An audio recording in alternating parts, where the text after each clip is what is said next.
Hi everyone, this is Lindsay McConaughey and we're here with New York Times bestseller Bob Goff. We're so excited to be celebrating Caldwell Companies' 30th anniversary. If you've never read Bob's books, they're really inspiring and it really teaches you how to love people well.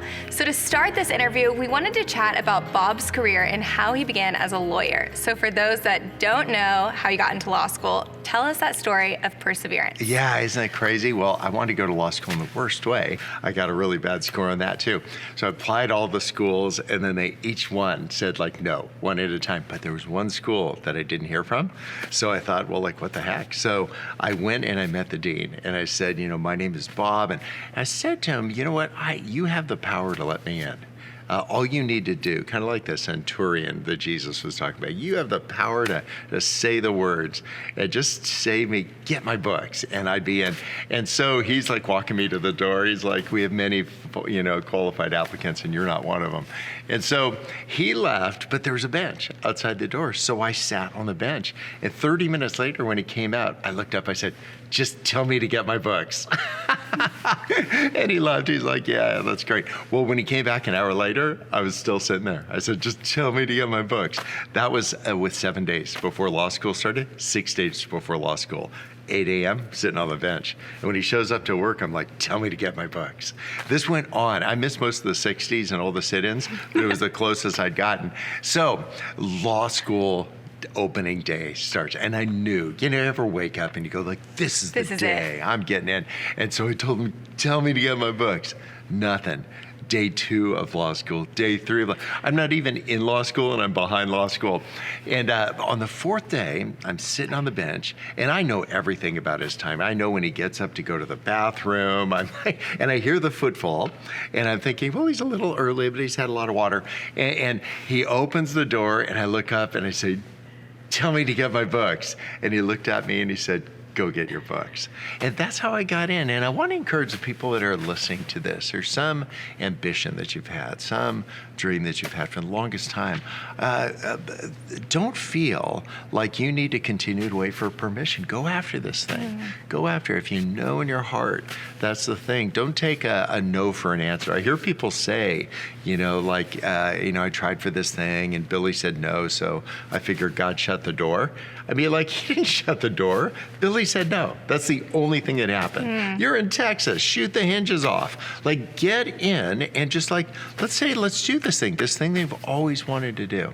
That's so good. And then you went on to own your own law firm for 30 years, and we're celebrating our 30th year. Yeah, come on. So what did you learn growing your own firm, evolving and changing over those 30 years? You know what I've learned is just constantly change. I've learned in the power of not only just asking yourself and being self-aware about what you want, but asking other people what they want. There's a young guy named Aaron who'd been a paralegal for me for years. And I asked him, buddy, what do you want? And he said, I want to be a lawyer.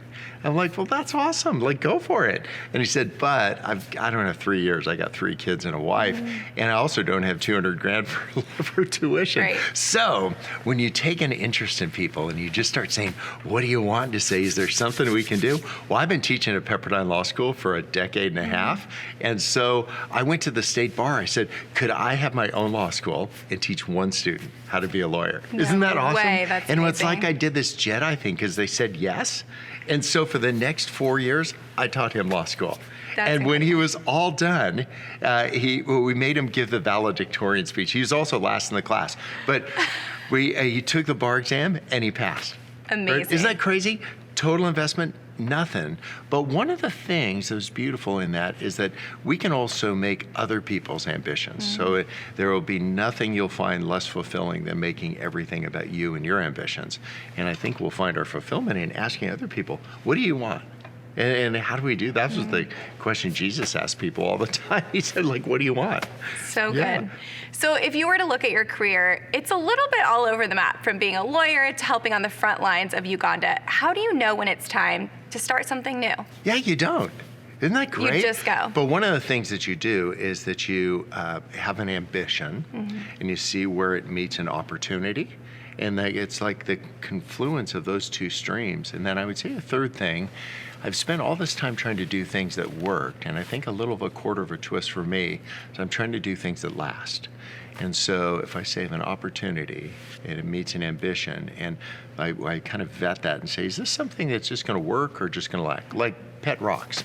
Those worked for a while until they figured out you're paying $35, it's a rock. It didn't last. And so I would say for you, if you're listening, like, so what's an ambition that you've always wanted to do?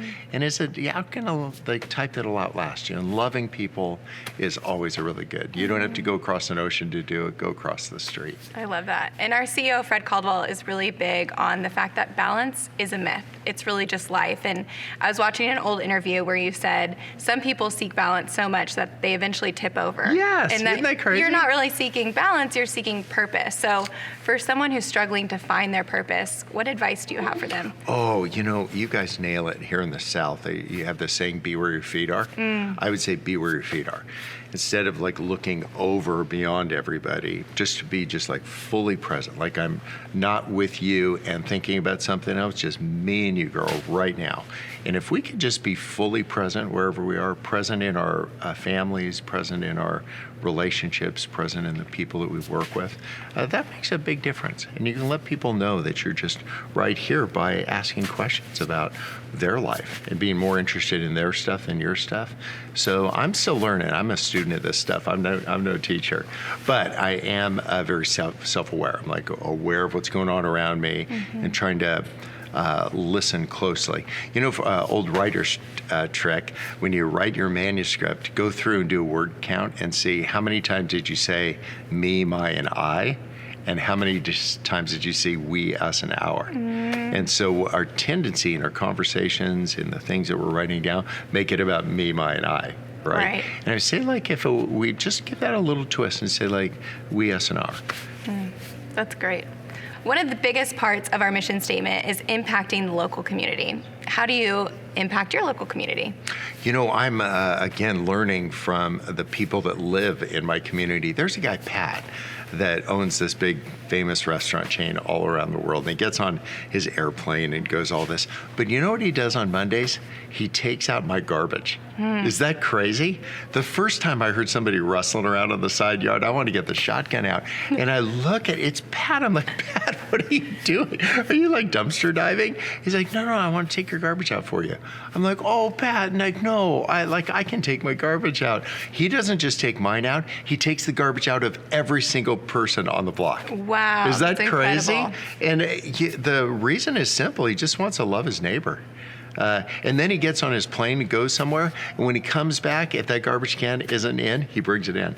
So cool. And I just think of these small, meaningful acts of love. And it's like every unselfish act of love is a declaration of faith. It's like, this is what I'm about. Don't let a bumper sticker doing the speaking for you. Don't just identify. Just do something for the person across the street. And that's the cool thing about neighbors. Like God gives us all neighbors. They're here and there. And I get to know a couple of them. We do a parade. We've been doing a parade for 25 years. I am older than dirt. And when we first started this parade, our block's 8 houses long. It was Sweet Maria, me, Lindsay, Richard, and Adam. We lined up and we walked down the block and we ended in our front yard. Now, 800 or 900 people show up for this parade. It's a skit. It was a year or two ago. The police came and they said, do you have a permit? I'm like, whatever. And so we made him the Grand Marshal. Oh, that's so good. I love And that. then we said, will you arrest all the little widows on the block? And it was just like, so that's that idea, like a contagious enthusiasm. But it isn't just like yippee skippy. It's actually informed by your belief. It's informed by the things that you want to outlast you. It's informed by the opportunities that you have, and to know why you're doing what you're doing. Which kind of leads me to the next question we have. Another part of our mission statement is honoring God by stewarding resources. How has your faith impacted your life and career? Yeah, well, it's been a big impact, and I hope it'll continue to be even a larger impact. I know how to write books. I also know how to be a lawyer, but I found like my career as a lawyer, I felt like I was arguing with people. And I'm a pretty calm guy. I never raise my voice unless I'm yodeling, and I've never yodeled. But to just be like a calm voice, but I felt like while I was capable of doing that, I didn't feel like I was made to do that. So I just started pivoting a little bit at a time. And if you're listening, you have things that you're capable of, all this. I want to say, what are the things that you've been longing for? And so I was longing for kids. I don't know what that is, not only mine, but other people's too. And so then this just started taking me further and further away until I walked into my own law firm on the top, 2 floors of the top of this bank building in Seattle.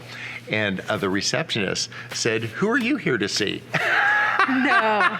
I'm like, that's actually my name on the wall. I had not been in my own office for 1 year. Wow. Is that awesome? That's great. So I got everybody together in our big conference room, and I quit.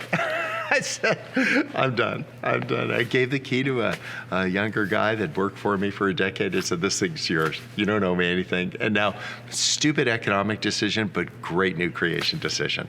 So I would say the way that my faith has informed my career is that I'm just starting to have these hopes for other people, and where there's an opportunity, where it passes this test of it's going to actually be the kind of thing that outlasts me, I'm going for it. I love that.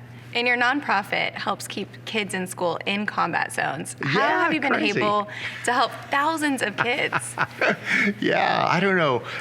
What we're really doing is mobilizing hundreds and hundreds of really courageous people in different countries. So we've got a couple schools in Mogadishu, Somalia, which is just a really unruly place. And we've got them in Iraq. We've got a school in Afghanistan.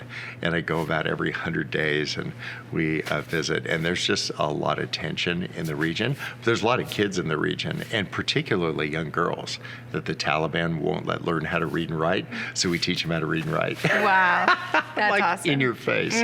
So there's something beautiful about that, though. If you know why you're doing what you're doing, then you look for an opportunity. And what God doesn't do, He doesn't pass us notes. He gives us each other. And so you'll meet somebody, and they'll introduce you. They go, "There's this nutty lawyer from San Diego, and he wants to start a school in the capital of the Taliban. And so what if we just try?"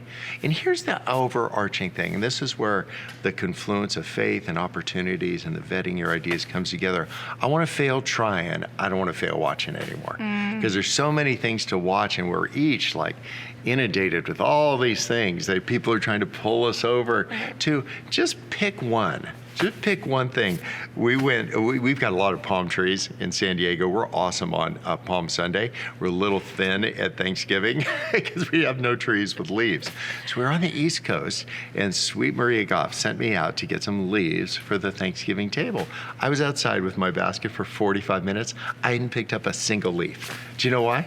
There's so many of them. Oh my gosh. And she, with no wiser words ever spoken, she said, like, pick one. Just like, one. buddy, just pick one. And I think if you're listening and some of this resonates for you, you have a longing, you want to make your life count. I mean, we all have that in common. I would just instead of looking at all the leaves, pick one. And you guys pick, we're going to do it right here in our community. We're going to love our neighbors. We're going to make it happen right here. We're just going to pick one community at a time and pick one person at a time right in front of you. That's the one. And be all there. Don't be looking over their shoulder. Be like all there. All in. I love that. And for those that haven't read Bob's books, he actually puts his cell phone in the back of the book, which is crazy and incredible. How have you dealt with constantly being inundated, and what have you learned from being open to so many strangers? Oh, I've learned so much. I was actually in Austin not long ago, and I think some people knew I was in town for something. And 2 girls were driving down the highway and their car broke down, and they didn't have AAA insurance, but they had my book. They called up. No. They said we're broken down, and they said the off-ramp they were by. So we found them. We drove over and found them, and fortunately it was a battery cable, not a transmission that needed to get rebuilt. And so that whole idea of just availability, and there's nothing that will match our ability to just be available to people. We think you can't decide how tall you'll be or short or where you'll be born or what your birth date is, but you can decide how available you'll be. And so I just decided I was going to be uber available available, even before there was Uber. I'm just going to be that guy. So good. And I've ended up learning so much. A woman with a brain tumor actually called. So a friend had given her this book, and so she was going to go have an operation. And here's the deal. They said when we do the operation, we have to take out the part of your brain that lets you speak. Is that crazy? She had 2 days left to talk. Wow. And I'm like, oh, honey, like, what are you telling your friends? And she said, you know what? I'm being really picky about what I say. Isn't that beautiful? If I had 2 days left to talk, you couldn't shut me up. Right. I could be, I wouldn't you sleep. can't shut me up right now, and I'm feeling great. And so we made a phone date. I was actually down here visiting some friends in Texas, and when it happened, the date was on a Friday the following week, and I dialed the number, and it rang a couple times, and the phone was answered, and Nothing. we just didn't say anything. But it was just really beautiful about that. I'm finally seeing the power of the words that are spoken, and sometimes the ones that aren't, but that feeling of connection, that we're just with each other in this. And so, if you have the ability to speak, I'd just be picky about your words.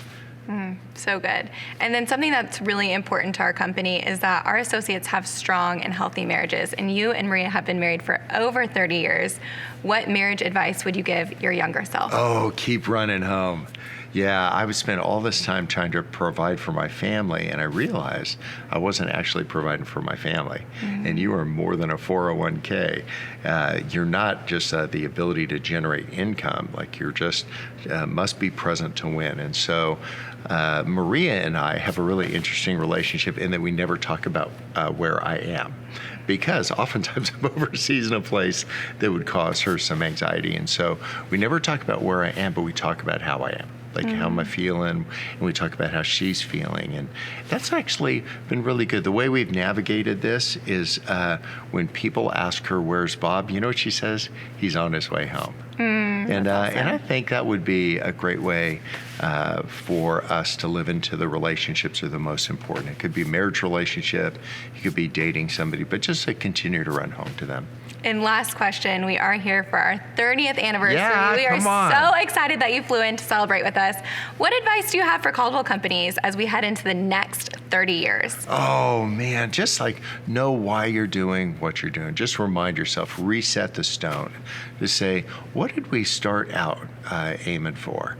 And then this whole idea of being a new creation, to say, for each of you, to say, why? What's my piece in this? Think of yourself as reapplying for your job, from the top of this thing to the bottom of this thing. Why am I doing what I'm doing? And to think through, who's the person that I want to become? Again, instead of all think about all the previous versions of you or all of your past capabilities, say, what are you longing for? What's the difference you want to make? Amazing. Well, thanks so much for joining us, Bob. We're so excited you came to celebrate our 30 years. Yeah, come on. Woo! Come on.